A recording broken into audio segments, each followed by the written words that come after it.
Hello, spooky friends, and welcome to another episode of the Scaryish podcast. Woo! I'm Robin Grace. This is Adam Diaz. Hello. And we're here with another topic episode. I don't understand how we're almost 200 episodes in and you're still just fucking winging it every week. Straight off my dome piece. I guess if it works for you, it works for you. But hello. Fun stuff. I'm excited to be here for yet another topic episode. Hopefully we have some interesting stuff. I think my topic's pretty fun. It's also a little bit spooky. What about you? My topic's just kind of like a little fun for me because it'd be something cool to go do when we take our trip to Portland. I hope your topic isn't about murder because that would be really messed up. No. It'd be really fun. I'm actually going to be covering one of the most haunted roads in America, according to the internet. Right. Clinton Road. So what are you going to be covering, Robin? I'm going to be covering the Witch's Castle in Oregon. Right on. And we're going to be in Oregon in Yeah. the future. So Yeah, that's why I was like, a little indulgence thing for me. that's fun. It's a good time. So before we jump into it, let's just talk a little bit. We never talk. So We always talk. We talk That's sometimes. our whole podcast is an audio just platform. about like what we're doing in our lives. We got to see Shang-Chi last night, which was pretty cool. We've been waiting to see it for a little while. Yeah. Our my first gosh. movie in a Is- theater in almost 2 years. It is our first movie we've seen since, the whole pandemic thing happened. And it was a good movie. It was a good first movie. It was probably my favorite Marvel movie. And then second would be Captain America.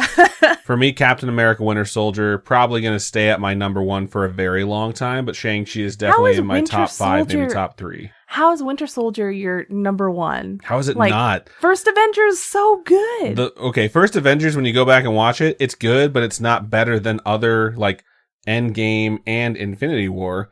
But most importantly, like, Captain America plus the Winter Soldier being his best friend, Bucky Barnes. Spoilers, if you didn't know that, that's on you.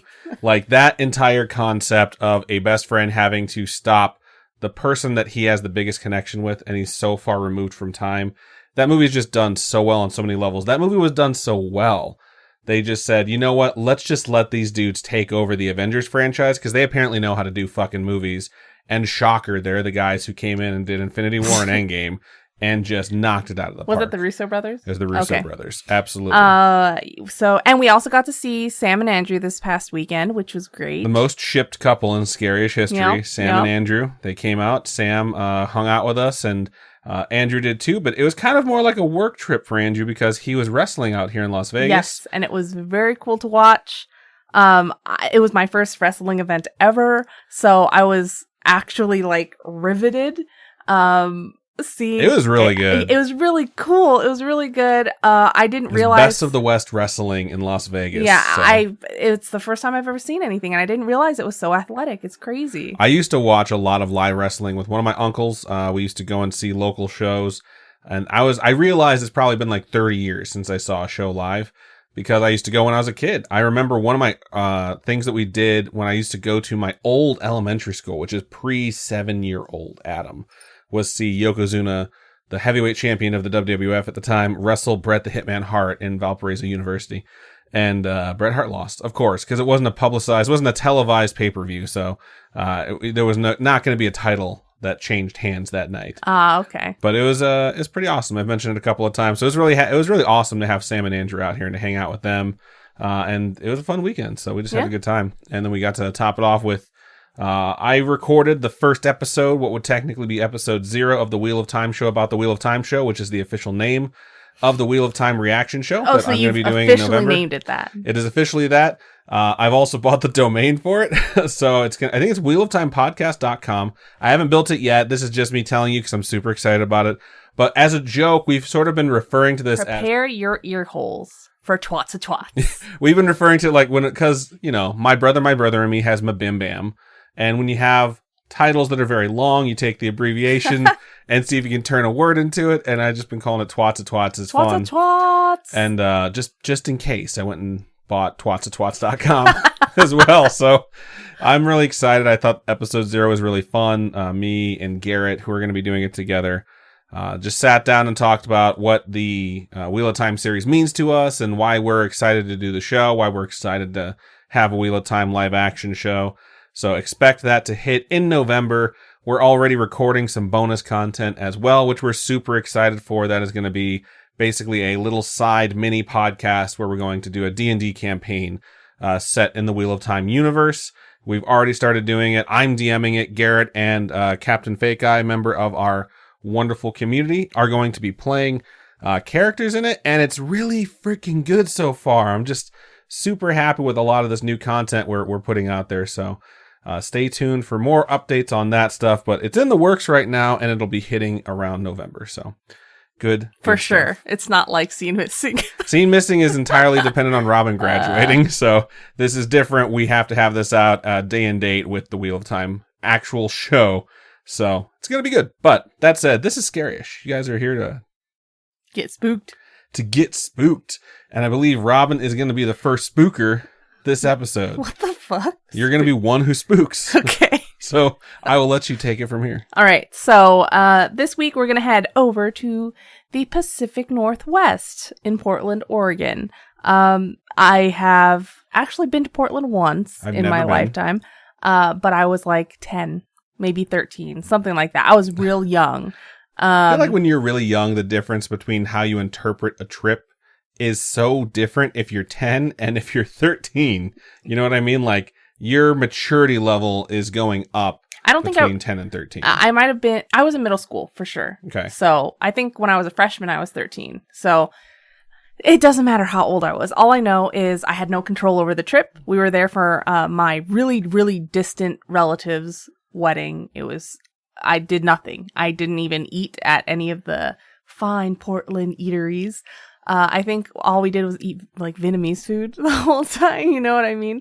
And I think we were only there for a day, 2 days maybe, and then we drove up to Canada. This is a wonderful review of Portland as a city, so good to know. No, I'm just saying, like that's all I know of Portland. So I'm really excited for this trip that we're going to take in November to go check out Portland. And if you guys have any tips on what we should do there, hit us up. We should clarify, it is not just to check out Portland. This is a work trip. Oh, it's a work trip. Almost all of our trips all our trips are really work trips. There's a convention that Robin is going to be attending with the JJ Obsession again. So we're going to be going to KomoriCon. That's in November, so if you guys want to go. But if you have any food recommendations or things that we should go do, If you ever wonder what that's like, this is what it's like essentially for one of these cons. It is an anime convention, typically. And Robin and Jennifer and Jess know all these things. They have all this amazing art. They sell this stuff. And I sit there and I'm essentially a booth babe. And I'm just like, hey, how you doing? Like, come check out the merch. Sometimes I sell stuff and I get really excited when I recognize cosplays because I recognize so few of them. But it's something where if you're in that area and you come to see us, I do have the time to sort of step aside and just say hello and chat with you a little bit. As the folks who have visited us in the past have realized, I'm just a normal, boring, ordinary person, and I'm especially bored hanging out there while these people are working very hard. And when people come up and ask for merchandise, I'm like, I have no idea who that is. Let me get the artist really fast so they can get you what you need. My Violet Evergarden print is probably the most popular thing. And Adam last convention was like, so what's Violet Evergarden from? And she's like, Violet Evergarden is the name of the anime. I'm like, oh shit. There's not a character named Dragon Ball Z. Like, that's dumb. Anyway, that's not important. What's important is that we're going to be covering this building that is hidden in some thick woods in Portland, Oregon. And the cause/curse/origin type thing of this haunted building or land, of course, is murder. Like most haunted places, right? Murder, death, things like that.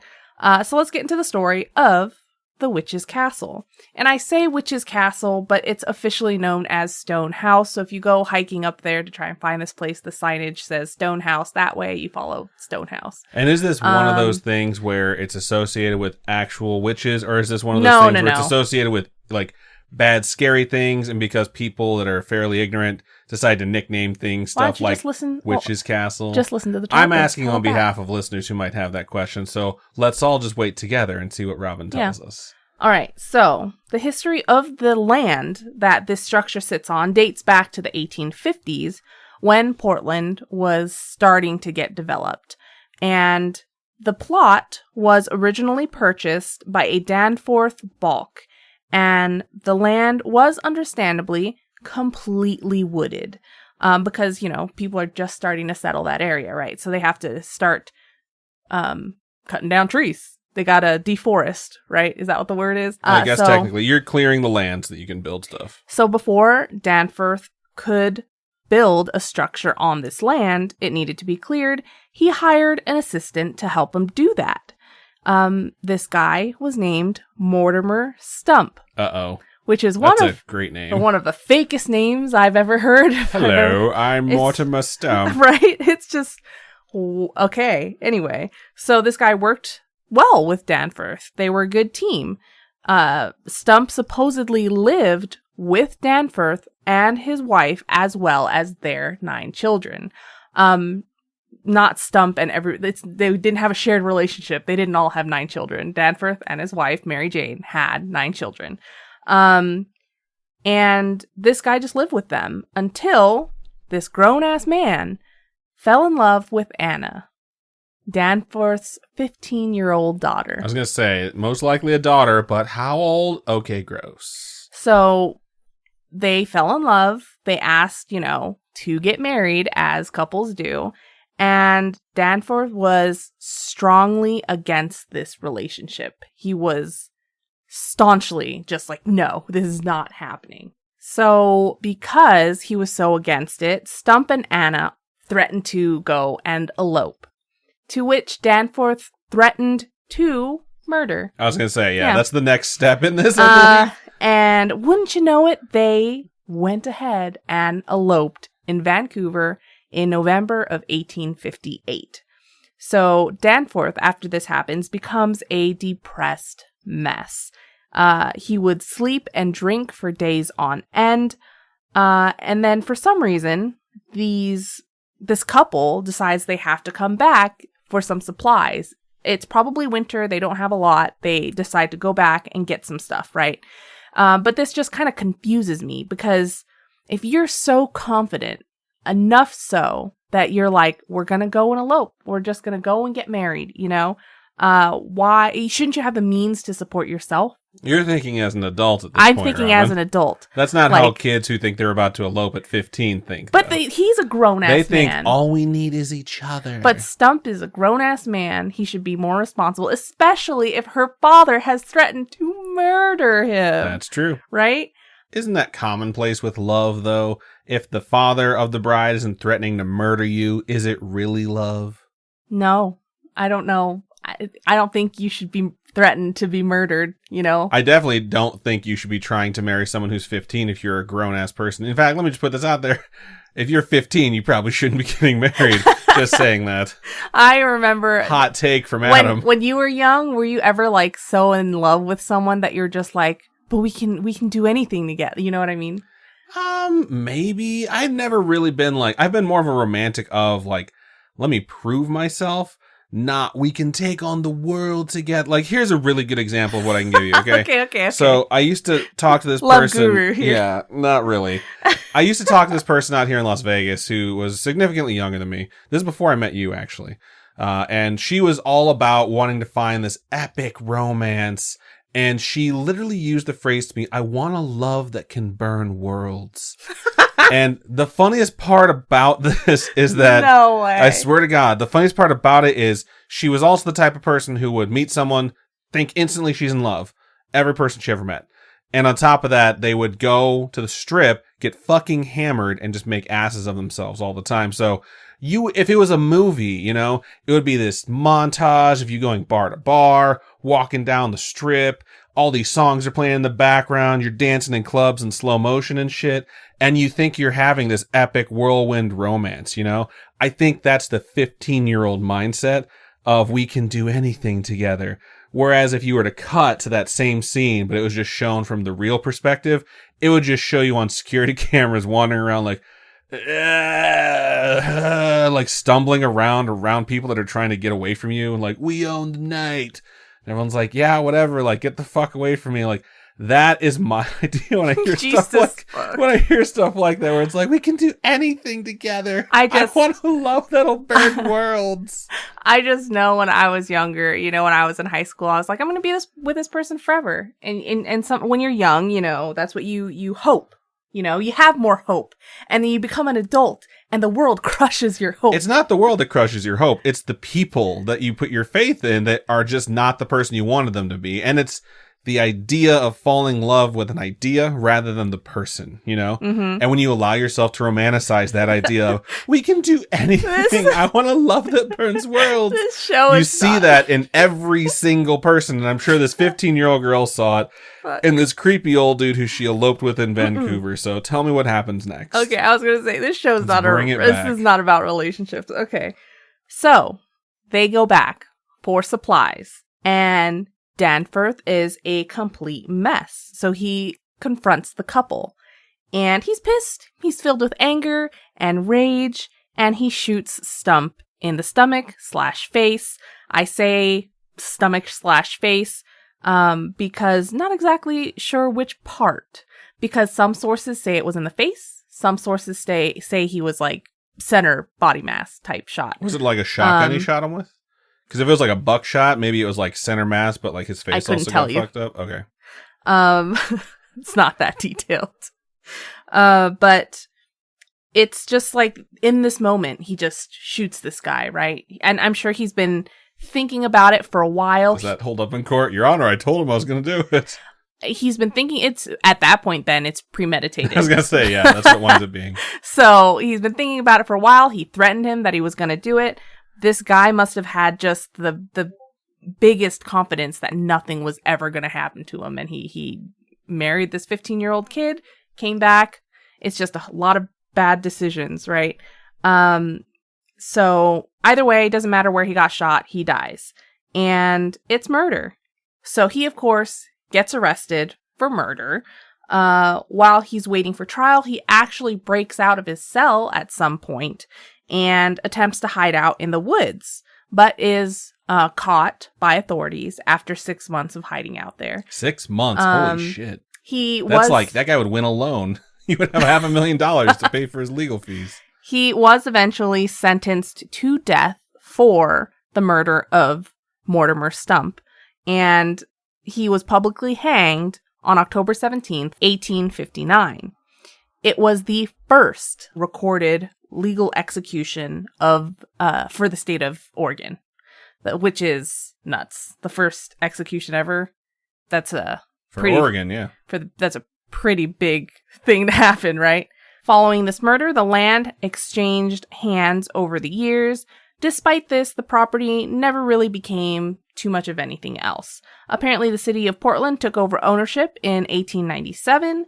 It was at first a park. It was made into a park. And then in 1950, they created the structure that is now known as Witch's Castle. They first built it as a base for park rangers, kind of like a hiker destination, a building in the woods that people could kind of go to, like a bathroom, trail information, stuff like that.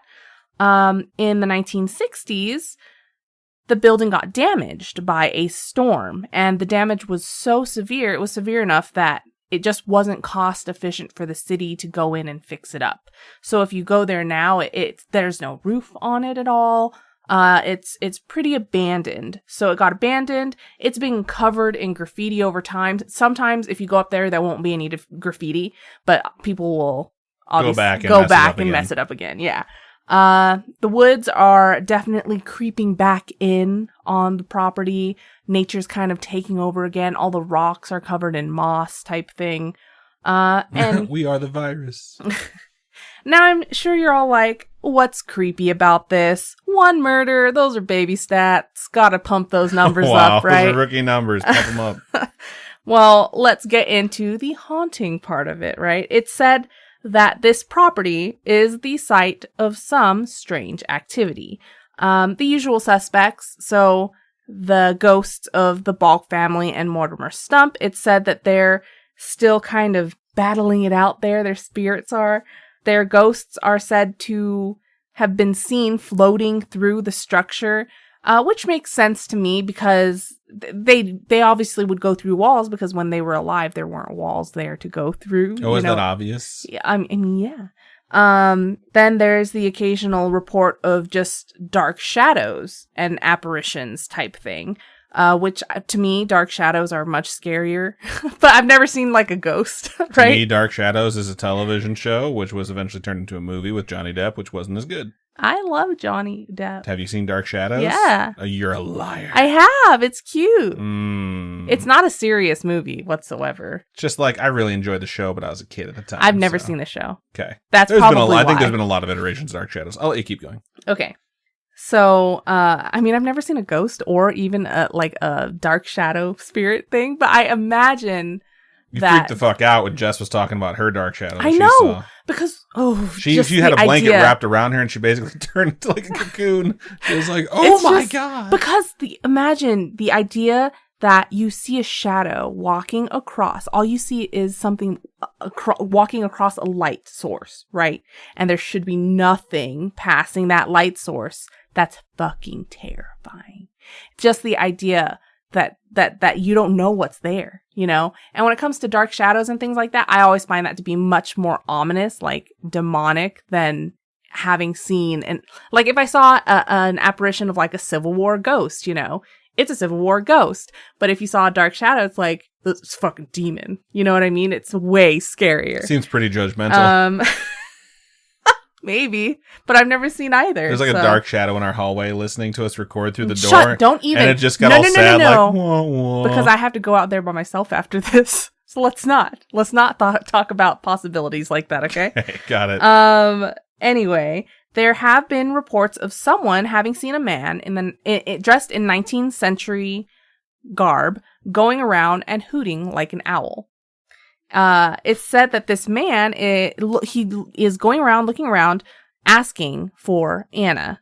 And these reports seem to increase during the month of October. Of course, there's Halloween. But it is also, like, during the anniversary of Danforth's death. So it's a little mix of maybe people are just, like, going into the woods to do creepy shit. Who knows, you know? Folklore has it that this guy's been wandering the area for decades looking for his daughter, and his only company are the owls. And that's why he hoots. Yeah. Hoots. Is it hoots or is it whoos? It's hoots. It's hoots. I'm pretty sure it's hoots, but it sounds like hoo. Yeah, owls don't go out there going hoot. Well, I mean, they could. I'm sure they do. That's got to be some sound that they make, right? I don't think they hit the T very hard, to be honest with you, but I don't know. I haven't heard an owl in a long time. Anyway, one of the things that seems to creep people out there are the bathrooms, because it used to be bathrooms, right? Visitors get a really uneasy feeling when they walk into them. Toilets are said to flush on their own, but,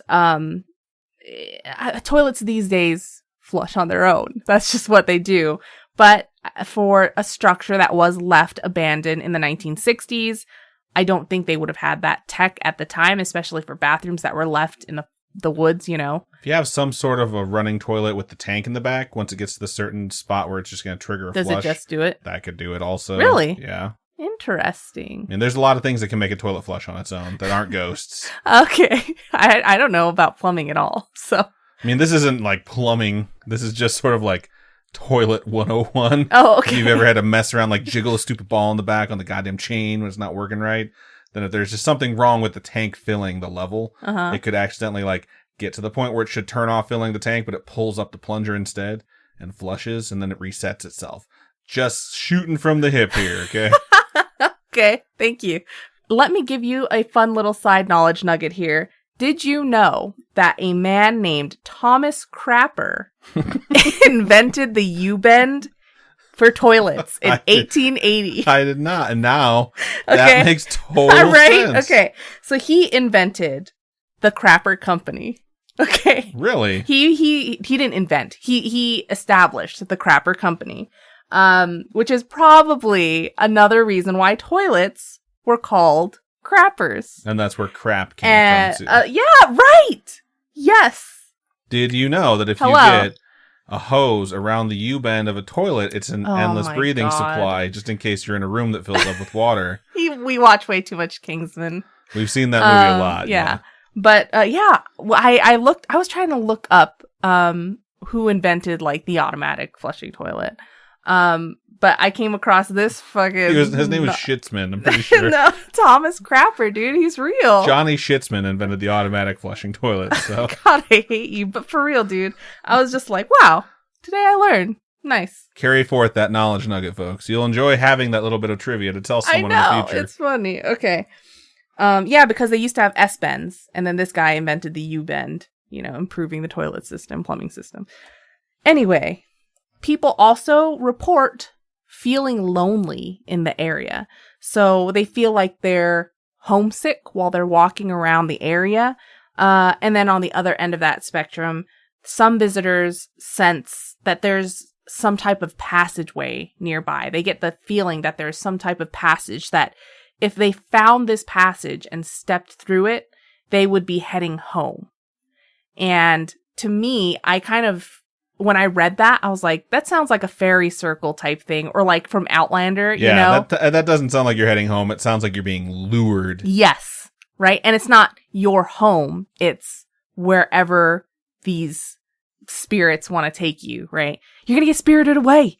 It is also reported that there are orbs that have been seen, of course, in the woods, though. That could be anything. That shit dusty, right? In the woods, in the forests. My fear that happens is the sounds of children's whispering in the surrounding woods. That's creepy. And then there's the occasional scream that can be heard. But those woods are frequented by a lot of people, a lot of hikers, a lot of people going tourists, checking out this building, right? So that can be explained away that way. One of the big things that is supposed to be notable about this area, that there was supposedly something called the Witch's Castle EVP, and that was an EVP recording of intelligent answers to all these questions that this particular investigator was asking.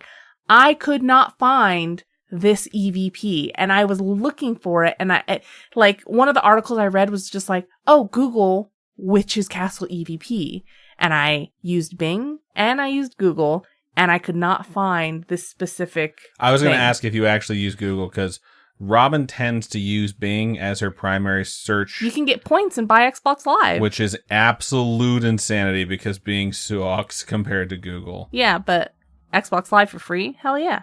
Fair Come on. enough. I mean, you're going to freaking look up stuff on the internet anyway. You might as well But get I'd like points. to look up stuff and find it versus looking up stuff and finding bullshit but earning points for Microsoft. Anyway, I could not find it. So if any of you folks find it, send it over to us, because I really actually want to hear this. We'll toss it into the next episode. Yeah, because I would love to hear how quote unquote intelligent these responses are. All right. Did you do this? Indubitably. It's thought that the structure got its name by a couple different possibilities, one of which has to do with Danforth and his wife. Something along the lines of his having been quote unquote bewitched by his wife into killing Stump, that she somehow got him to murder, and that it was against his will. So they figured out how to somehow blame the female involved in this. Yeah.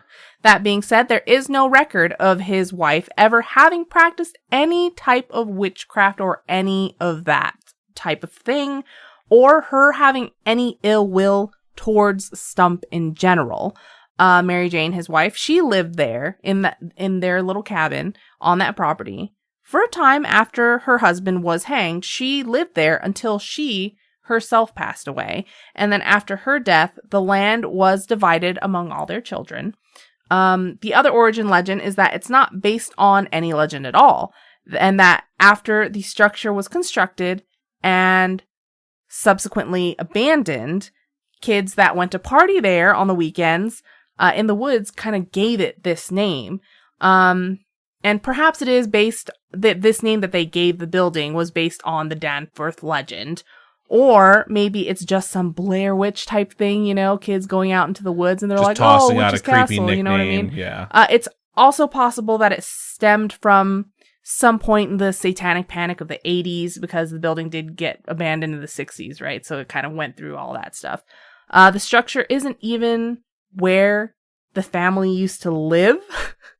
So them having to do with anything with the building, you know, is a little weird to me, at least. These days, it is a popular destination for people looking to check out something creepy, or cool. It's really pretty, actually. It's just some glorified abandoned bathroom / messed up stone structure now.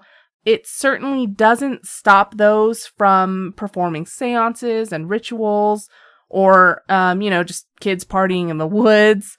The quote-unquote castle is located within Forest Park in Portland, Oregon, and it's a 5,000-acre park. It's a huge park. Stonehouse, or the Witch's Castle, is a 1-mile walk from the lower Maclay parking lot, or if you're going from the upper parking lot, it's only half a mile walk. And the paths look so nice. They're like smooth and flat paths, totally manageable for me, who is so unfit. But yeah, it's really pretty. It looked really green. All the pictures, we'll post them on Instagram later. But it's something that I would totally walk to. You know, it's only like a 30-minute walk. I would do it too. So, I mean, if it's half a mile, it's not a 30-minute walk. Oh, if you want to go the scenic route and actually walk through the trees and stuff like that. Okay, gotcha. Yeah, we should totally do that when we're out there. So that'll be fun. But yeah, that is the tale of the Witch's Castle in Portland, Oregon. Right on. Good stuff, Robin.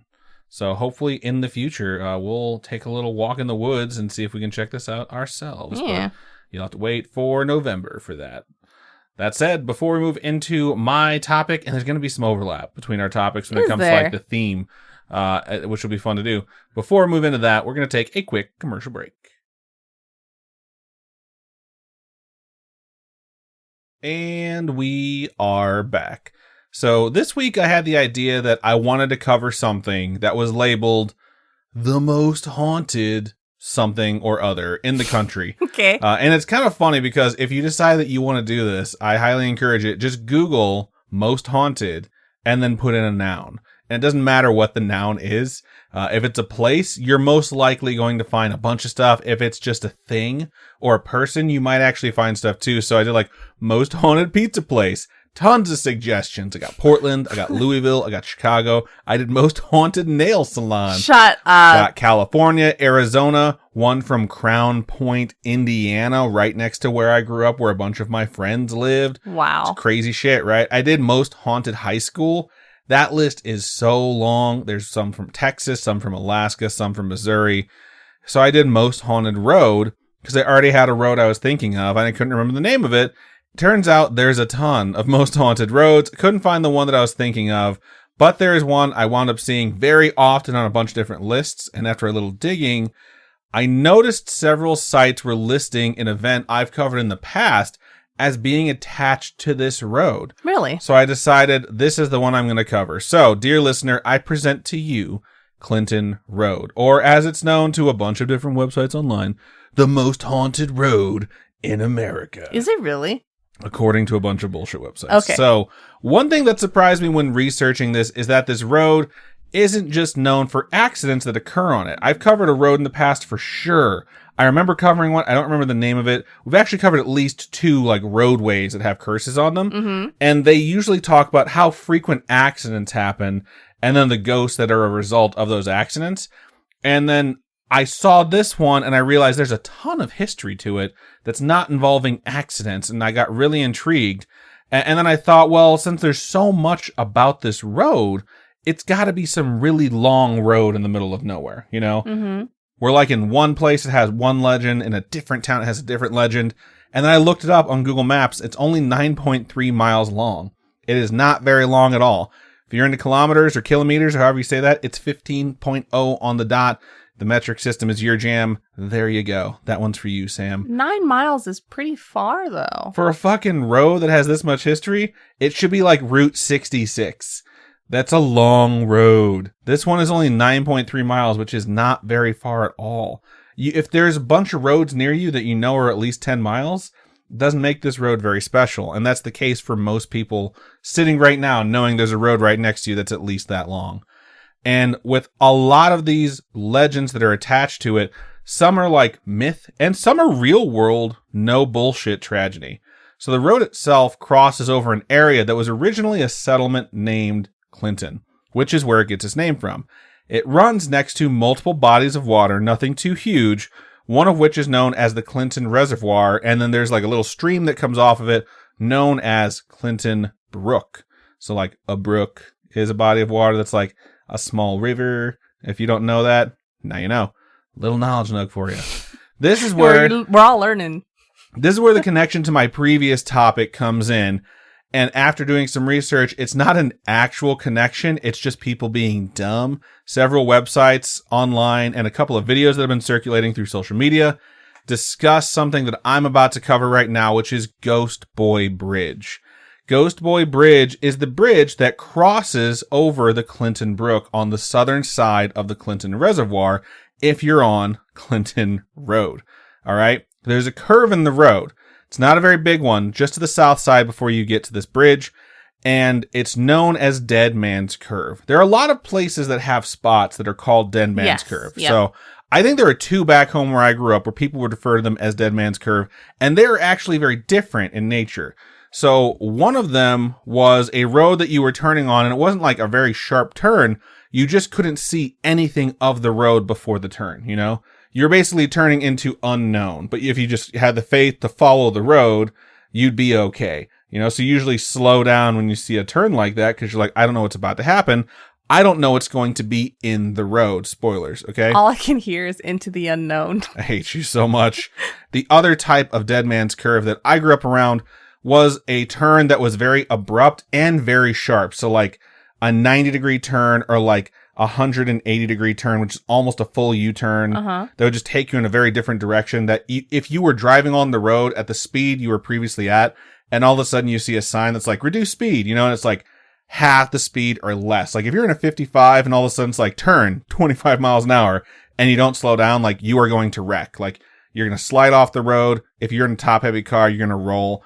That is a Dead Man's Curve that I specifically remember from back home as well, where it's like, you have to slow down. Like, I know a lot of people are speed demons, you like to do stupid stuff, but this is a curve that will definitely get you into an accident. So, the Dead Man's Curve when it comes to Clinton Road that I can see on Google's map appears to be more of the blind turn. It is definitely not the abrupt 90-degree or like super severe angled turn. It is actually kind of a gentle turn, but you sincerely can't see what's coming.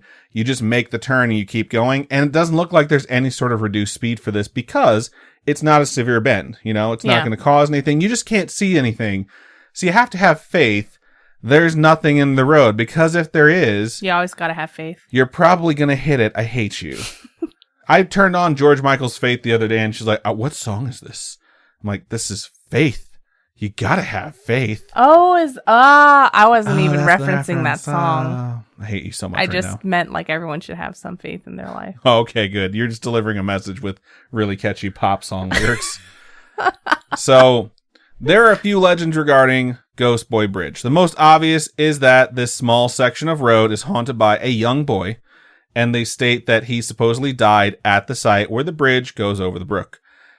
Being a local legend, I've seen a lot written on Ghost Boy Bridge from like online forums or people discussing stuff on Reddit or other message boards stating, oh, I'm from there.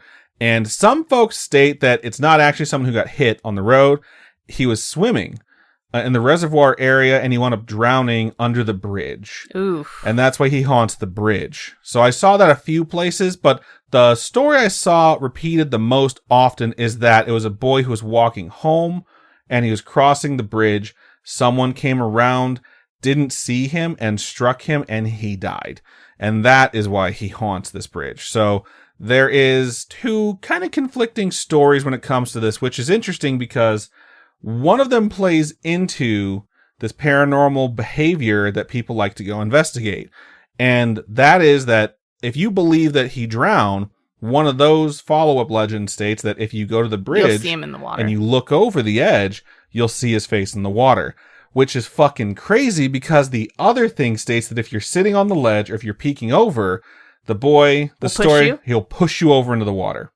And so if you're like believing one and it turns out it's going to be the other, this kid's going to push your ass off the bridge into the water. Because he doesn't want you to get hit by the car. It is the benevolent side of things, according to folks online. He's trying to prevent anyone from getting hit because they're not paying attention to cars that might be coming. So he basically just removes you as an obstacle from the road to protect you. It's not a very far fall. I don't believe you would get hurt by it. You'd definitely be shocked. Your phone would definitely be screwed up if it's in your pocket, but I think you would survive. So it's also stated in multiple spots that if you toss change from the bridge into the water, it will be returned to you. What? And I don't have any specifics on how, if it just winds up back in your pocket or if it just gets thrown back into your face. Like, don't litter, asshole. But it supposedly is mysteriously returned to you. One legend about this states that if you put your change between the yellow lines, that's the middle of the road, and you wait till midnight, your change will be returned to you mysteriously. So it doesn't state that he just like vaporously appears, picks up your change, like, here you go. I feel like it's more of you have good fortune that'll come back. Like, you put money there, right? I like how Robin always just adds her twist onto this. Is exactly why local legends get out of hand, because people just make extra shit. But like, up. You know what I mean, though? No, where I it's like don't. money will come back to your pocket. You just wait. Money will come back to you. You just waste money by throwing it off the bridge, and that somehow brings you good fortune. Yeah. Okay. Why? Cool. Why else do people chuck coins into to fountains? wish for shit? Exactly. Are you saying you believe in wishing wells? Yeah. Okay, cool. There you go. Hot take. Robin believes in wishing wells. Good to know. Yeah. What kind of coins do you toss in? Whatever I got in my pocket. If you toss in pennies, you might as well just be spitting in the fucking... like, no one wants that. No. Quarters stay in my pocket. Quarters go into wishing wells for me. Do you want your wish to come true or not, Robin? Nah, You're gonna throw your bullshit, you're gonna throw your pocket lint and your fucking bubblegum wrappers in there too? There you go. That's worth something, right? Side note, if you put $3.50 in the road, $3.50 at midnight, the Loch Ness Monster actually appears and gives it back to you. He doesn't give it back. I'm kidding. He needs about $3.50, so he's going to hang on to that. It's a South Park joke. You should know that. Okay. I don't. So the legend of the Ghost Boy has also crossed over with something that is a very real incident that took place regarding the Jersey Shore Maneater, the shark that inspired Jaws, which I covered during Maneater May. Several websites and one particular video that I've seen on TikTok and Instagram claims that you saw it on TikTok? one of the kids that got killed in one of those attacks when they went to get his body back was like washed up into Ghost Boy Bridge. And that's where they pulled him out. Wow. So after checking, because I remember doing that one, and I like zoomed out, checked out like the shore, found exactly where it was that he was attacked once I looked back on some of my notes, and where they found the body. This particular bridge on Clinton Road is not that bridge. It's not really even that close. It's much further inward. Okay. So they're kind of just overlapping two bridges to make it like, so much stuff has happened here. And I got that feeling a little bit when I was like, the pictures on one of these websites does not have the mural of a shark's mouth over it like the one where the kid was retrieved from. Okay. So that's why it crossed over, and I was like, oh, I just did the Maneater May thing. It'll be interesting to see these two things connect. And of course, they don't connect. It was just some bad research. So that said, don't tell your friends Ghost Boy Bridge is where they caught that body or where they picked that body up from, because that is not the case. So speaking of things that happened way in the past, we just talked about those attacks with the sharks, which I'm pretty sure happened in like 1910 or 1918 or something like that. There is supposedly a spot along the road where there is a Druidic Temple that is supposed to be very, very old. You can supposedly find this just east of the road, south of the reservoir, if you go looking. Do the trees heal you? No. There's probably better directions if you want to find them. That said, don't go looking for this until you've heard what I had to say, because it's not what it's cracked up to be. So there is a stone structure that can be found that is supposedly the site where druids practiced rituals. If you look online, of course, all those rituals are somehow evil, even though they're druids. Malfurion and Stormrage wouldn't do that shit. Yeah, druids don't do that. They shapeshift. Yeah, they might like trick you because you think, oh, that's an eagle. Oh, no, it's your friend. So. What the shit? You've never been a druid? Come on. No. I'm always like a blood elf or something. That stone structure is there. And they state that those who come near it are supposed to have terrible things happen to them. And supposedly the proximity with which you get to this structure causes an increase in severity of what bad thing is going to happen to you. All right. So it's like a cursed building, which is a great way to keep people from actually getting close and examining this stone structure that is totally there. It's actually just a smelter that was used by a blacksmith in the 19th century. There is record of it being created in 1826 and used during various different periods of time for various different smelts. You smelt it, you dealt it. I hate you so fucking much. You're just looking for things to toss into this episode that like, just, this sounds like this. I'm just going to say it out loud. That's so my brain, dog. Most legends take facts of something that exists and then just make up a story and ignore the rest of the facts. And in this case, I think a 200-year-old smelter that's in remarkably good shape is pretty freaking cool to still be standing in the middle of nowhere. Nice. And apparently I'm not alone. The smelter was named the Clinton Furnace and added to the National Register of Historic Places in 1976. Wow. So it's there, it's protected, it's something you can go see. There's still some sort of legend behind it as being this site of a Druidic temple. And I will say this, if you're someone who's visiting and you've looked stuff up, you'll find out what this thing actually is. If you're local, like as a kid growing up in Northwest Indiana, there were historical sites that people knew about, but to me, I knew the legend, you know? Wow, okay. Where you had a different name for something else. And I think that's what's taking place here. So, getting out of the realm of myth and into the true crime side of things, Clinton Road also has a history with murder. Not exactly murder. It does have something to do with murder, but it didn't take place at the road. It's more like body disposal. Okay. I was so confused. I was like, has to do with murder, but not really murder. The act didn't happen on the road, but this person that was found was definitely murdered. So on May 14th, 1983, a cyclist was riding down the most haunted road in America. Okay. Which seems like a bad choice to ride your bike, when he noticed a turkey vulture, which are fucking huge. I used to have them all around where I grew up, and you used to see them circling stuff in the sky, and you'd know that there was something dead nearby. Yeah. It was on the ground in the woods, just off the road, feasting on something. And when he got closer, he was able to see that the vulture was indeed feasting on a human corpse. The police were called out, and the body was identified as one Daniel Depner. You might be thinking, who is Daniel Depner? He was a member of the Kuklinski burglary gang. That name sounds familiar. It's because it's named after Richard Kuklinski, also known as the Iceman. The Iceman is a topic in and of himself, but I will give you information regarding Daniel Depner because I just brought up that his dead body was found, and it would be really shitty of me to be like, wait for the episode that I don't know when we're going to do it. All right. While under investigation, the Iceman and his gang went into hiding. It was the early 80s, and it wasn't as difficult to disappear back then as it is now, you know? In the 80s, they didn't have a lot of ways to track you. Now you have, like, cell phones. Like cameras Watches. everywhere, a bunch of different stuff where you can find out where you're at. Back then, it was just like, I'm going to disappear, change my name, maybe shave a mustache, because in the 80s, everyone had a fucking mustache. Okay. It was required.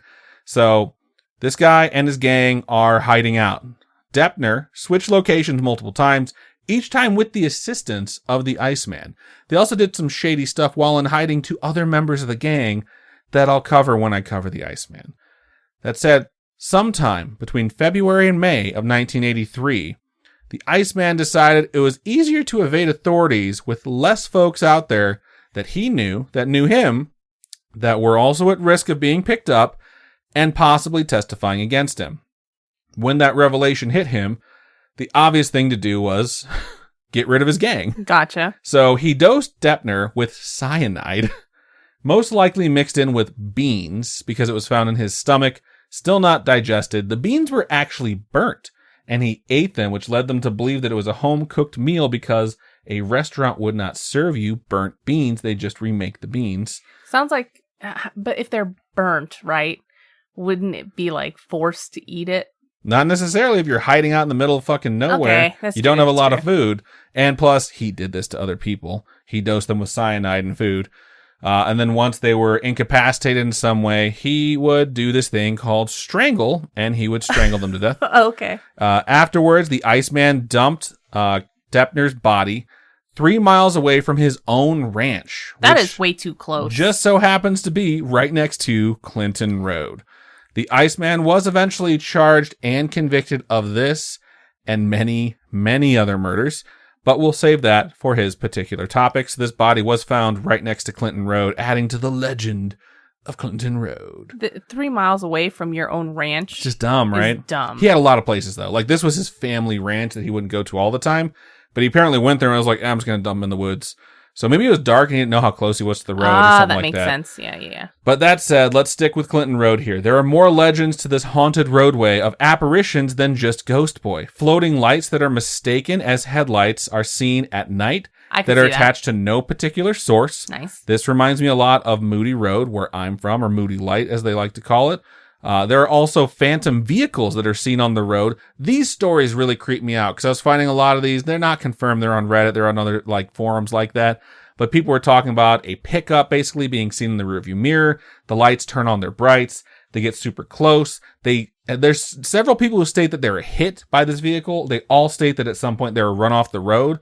And as soon as they were run off and they come to a stop, the vehicle is completely gone. That's scary. That's some scary shit. Because one thing to get run off the road by a really aggressive other driver, but it's another thing for them to just completely vanish afterwards. So that shit is terrifying. There's more than enough reason to take an alternate route than put up with it. In addition to phantom cars, there is supposedly an albino wolf dog that is considered to be a hellhound that is seen along and on the road at times. This creature's nickname is Wolfie, Aww. which we all know is the fake name given to John Connor's dog by the Terminator to trick the other Terminator into revealing that he has terminated John Connor's foster parents. The dog's actual name was Max. The Terminator didn't realize that. He got fucking tricked so hard. You already knew that. T2 is the best movie of all time. Maybe not, but it's like right up there. Is that the one where he goes, I'll be back? He does that in a lot of movies, but yes, he also does it in that one. We also have a dog in my D&D game named Wolfie. So really, shout out to all you nerds that are in my D&D game with me. Back to the haunted road. Wolfie is not the only beast seen along it. There are also reports of other bizarre hybrid animals that are, quote, unidentifiable. This particular myth seems to stem from a nearby site that was known as the Warner Brothers Jungle Habitat that closed in 1976. Okay. It's basically a large area of land bought by Warner Brothers that was turned into a safari. There was 2 different types of tours you can take, a walking tour and a driving tour. The driving tour took up most of most of that giant plot of land, and it was where most of the 1,500 animals present were, and they were free roaming. It was just like a reserve where they could just do whatever they wanted, and they were, taken care of. It did close down. I could understand that people in the area might see something weird when they're driving. They might not identify immediately as the local wildlife, like a deer or coyote or whatever, and they might think it's something that got loose from that stupid habitat that got closed down, Yeah. And then myth takes over. Someone like Robin sits down and is like, what if they were like crossbreeding animals and then they just let them out into the wild? Animals just breed with each other. They're animals. It became, they were running experiments to crossbreed animals to make these like horrific mutated things. Scary looking ones? And yeah, sure. They could crossbreed stuff that turned out cute. But either way, it's like they ran these experiments. They released them into the wild when they shut down the park in 1976. So that is another thing that you can expect to see on this 9.6 mile stretch or 9.3 mile stretch of road in New Jersey. Some of the less extreme stories involve animals from the jungle habitat just simply not being picked up and getting loose. But those are not confirmed. I couldn't find anything of like a lion or a monkey or something like that being seen and then picked up by like animal control or whatever. The last part of the history of Clinton Road that I'm going to tell you about dates back to 1905. A man named Richard Cross actually built a castle on an area of land near the reservoir that he named Bearfort House. He, his wife, and his 3 children actually lived there. When you say castle, is it like stone, huge? Yeah, it's a castle. Oh, wow, okay. To locals, this place is and was known as Cross Castle because the guy's last name was Cross. They just named it that instead of Bearfort House. Cross Castle is a way better name. As time passed, the property wound up unoccupied, and it was rendered uninhabitable by a fire that wound up destroying a portion of that castle. Folks still love to go and see the castle because so few of those exist in New Jersey especially, and it was a popular spot for hikers to travel to or for teenagers to go and have parties at in the middle of nowhere, similar to Robin's topic. That said, that's not how horror movies start or anything, going into the middle of fucking nowhere and deciding that you're going to have a party in a castle. Nope, never. Folks who visited the site, and this is where things get really weird, reported bizarre happenings when near or at the castle. Individuals would have bruises begin to randomly appear on their body without cause. Ooh. Others complained of having a sense of unease or foreboding, while others stated that they had strange and upsetting visions. Side note, you were at a party and probably real fucked up. That's what people were saying about my topic. Yeah, so it's like strange and upsetting visions are a side effect of the drugs you were probably doing, sinner. Aside from those things, folks also reported having seizures when spending time at or near Cross Castle, and that's really messed up. It really makes me wonder, seeing that seizures was a common thing for folks visiting, whether or not there was some sort of environmental factor contributing to this. You know what I mean? Yeah. So like that would go along with like disturbing visions, which could be hallucinations paired with seizures. Who knows what's going on here? Because of the popularity of the site and the visitations being trespassing, and the fact that so many people reported things like that happening to them that was endangering their health, it was only a matter of time before the powers that be decided to do something to prevent visitors. That happened in 1988, when the water department actually used something known as the Attractive Nuisance Doctrine, which I saw Attractive Nuisance and I thought Robin immediately. What? So Rude. The Attractive Nuisance Doctrine states that a landowner may be held liable for injuries to children trespassing on the land if the injury is caused by an object on that land that is likely to attract children. When I read that, it hit me. I've encountered this law once in my life before. It's the same doctrine that's used that requires pool owners to enclose it so that a kid basically can't wander into your lawn and walk into your pool, because you can be held liable even though they were trespassing because you didn't do something to prevent someone from going into your pool, you know? Mm-hmm. So you have to fence off your pool. It was like that back in Indiana. It's like that out here in Nevada as well. You gotta lock up your ice cream trucks. What? You think the ice cream truck is going to eat the kids when they get into it to eat the ice cream? No, but they could hurt themselves. Okay, cool. I don't know if that's... We'll let someone let us know. If like there's a lawyer out there, let us know if ice cream trucks are typically something that comes up for this law. I mean, they tempt kids, right? Ice cream trucks? This is the stupidest conversation I've had today, and I've had a tired. lot of dumb conversations. It's fucking 3 a.m. I'm tired. In this particular case, the Newark Water Department said, tear it down. And that's exactly what they did. On July 28th, 1988, much to the chagrin of local hikers, historians, and kids looking to get messed up and have seizures, the high walls of the castle were the only thing that survived the destruction. Wow. They tore it down. They state that the foundations are actually still there as well, and which is kind of funny to me because they tore it down because it was an attractive nuisance. Once it was torn down and the high walls are still there, and I'll post a picture of it, and they're very, very beautiful, that according to this article I read, as of at least 2018, not only are they still there, but there are multiple hiking trails that actually lead to the site so you can go see it in case you want those mysterious bruises or fucked up visions. Okay. So it's like, so you tore it down because of what was happening. Now that it's a pile of rubble, you've decided it's safer, you know? Yeah. And they just build trails for people to go find it. I think they just wound up going out there and killing whatever evil lived there, and they tore it down. They blew the castle up or whatever in some epic confrontation. They're like, this house is clear. And now you can go and visit it and don't have to worry about that stuff. But that said, it should still be there. Lots of stuff for a patch of road less than 10 miles long. And I should state too, this was kind of creepy. As I was exploring the road with Google Maps, I bring stuff up on Google Maps, and then you can take that little yellow guy and drop him on the road, and then you can see the road. You know, the Google car drives by and takes a bunch of pictures, puts it together so you can just see the world. And I dropped him on the road right where there was this severe bend, thinking this could also be a dead man's curve depending on how fast you're supposed to drive. And it's right next to the reservoir, so you could possibly go in the water. So I dropped it where I thought this looks like the most dangerous piece of road. And as soon as I turned my camera to the right to see like the tree line, to see how close it was to the lake, there were 2 crosses on the side of the road, like holding a memorial essentially for someone who passed away at that in a spot. car accident. I was like, holy shit, like this is definitely still a very dangerous road to this day. So it wouldn't shock me if there's a lot of stuff that's happened there that just hasn't made it onto the internet, you know? Yeah. That hasn't become part of the legend because people nowadays might just be a little wiser about deciding to turn something into a ghost story and maybe not doing that out of respect. But either way, it's definitely very creepy and it still seems like a pretty dangerous road. And that, my spooky friends, is the haunted Clinton Road. Nice. I enjoyed it. Good. I mean, I wouldn't want to drive on it, but I enjoyed your tales.